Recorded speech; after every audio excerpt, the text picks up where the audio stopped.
Tá. Hoje nós estamos recebendo aqui o psiquiatra e psicólogo Augusto Cury. Prazer em tê-lo aqui conosco, doutor Augusto Cury. É uma honra estar com vocês aqui no Diário Brasília. Doutor Augusto Cury, como que aconteceu um ateu convicto como o senhor? De repente, o senhor conheceu Jesus, descobriu quem é Jesus, se tornou um cristão? Bom, eu fui um dos maiores ateus que já pisou nessa terra. Creio que fui mais ateu do que Nietzsche, que escreveu sobre a morte de Deus, e inclusive Marx, que abordou que Deus, a busca por Deus, é o ópio que entorpece a mente humana. É provável que fui mais ateu do que Freud, do que Jean-Paul Sartre e Diderot.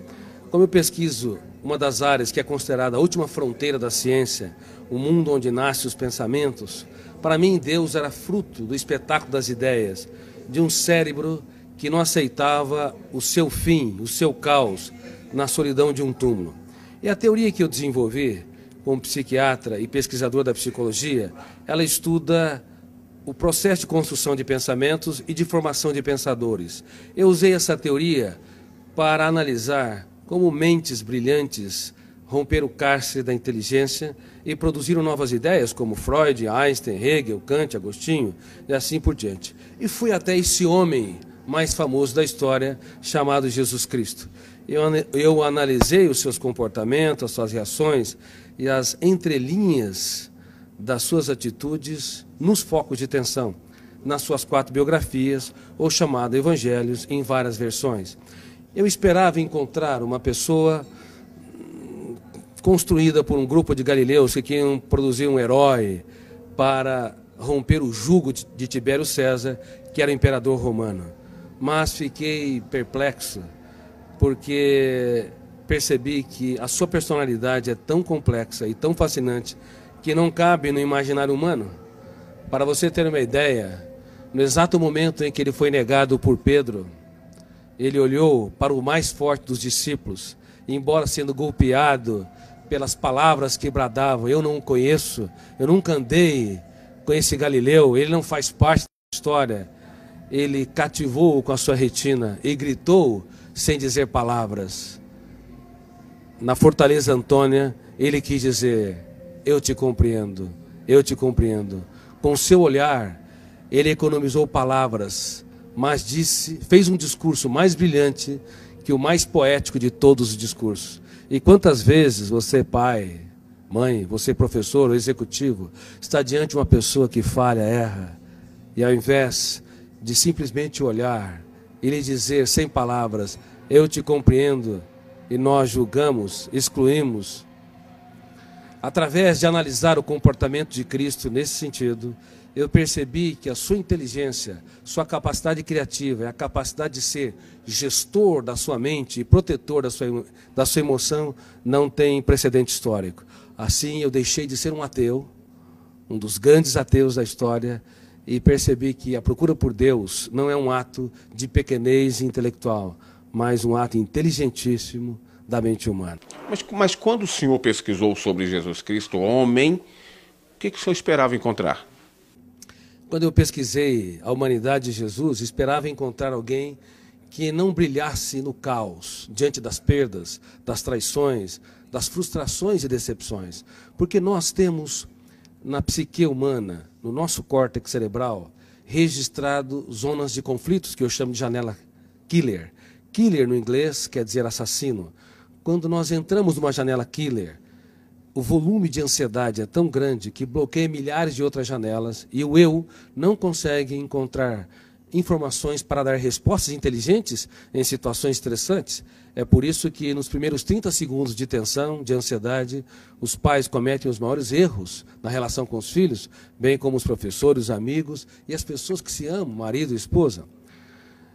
Eu esperava encontrar alguém que não brilhasse no drama, no deserto, nas tempestades.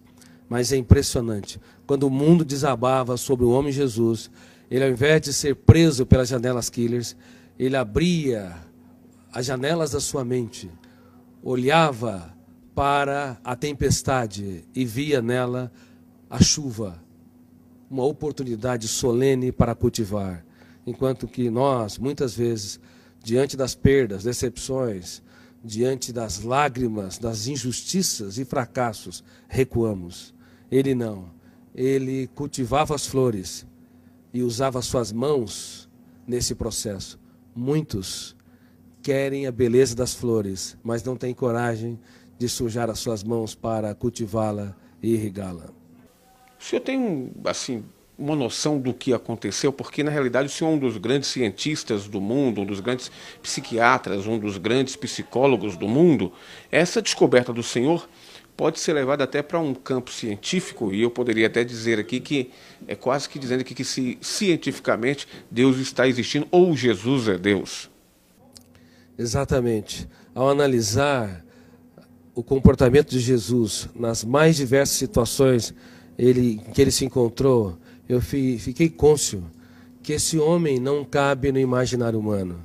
Somente alguém que é sobre-humano, filho de Deus, poderia ter as reações que teve nos mais dramáticos estímulos estressantes. Veja bem, no ato da traição, era de se esperar que ele fosse golpeado pelas zonas de conflito do medo ou da raiva, agredisse o seu traidor, ou se punisse e se achasse o mais derrotado dos seres humanos, porque foi traído pelo mais culto, o mais sereno, o mais tranquilo dos discípulos, Judas Iscariotes. Mas, ao invés de se punir ou punir o outro, ele olhou para o seu traidor e teve a coragem de dizer: amigo, para que vieste? Nunca na história um traidor tratou com tanta... Na história, um traidor foi tratado com tanta dignidade pela pessoa traída, indicando que Jesus não tinha medo, na verdade, de ser frustrado ou decepcionado. Ele tinha medo de perder um amigo. O que nos leva a compreender, do ponto de vista psiquiátrico, psicológico e sociológico, que um grande educador é aquele que aposta tudo que tem naqueles que pouco têm. É aqueles que têm coragem para se fazer pequeno, para tornar os pequenos grandes. E como eu digo no meu livro, Mentes Brilhantes, Mentes Treinadas, não é possível ter uma mente brilhante se nós não treinarmos a nossa criatividade, as habilidades da nossa psique, como a solidariedade, a capacidade de se colocar no lugar dos outros, a capacidade de investir naqueles que nos frustram, a capacidade de transformar as perdas numa oportunidade excelente para os melhores ganhos e de usar as nossas lágrimas para desenvolver sabedoria. Por favor, não tenha medo dos dias mais tristes da sua vida. Você pode escrever os capítulos mais importantes da sua história quando o mundo desaba sobre si.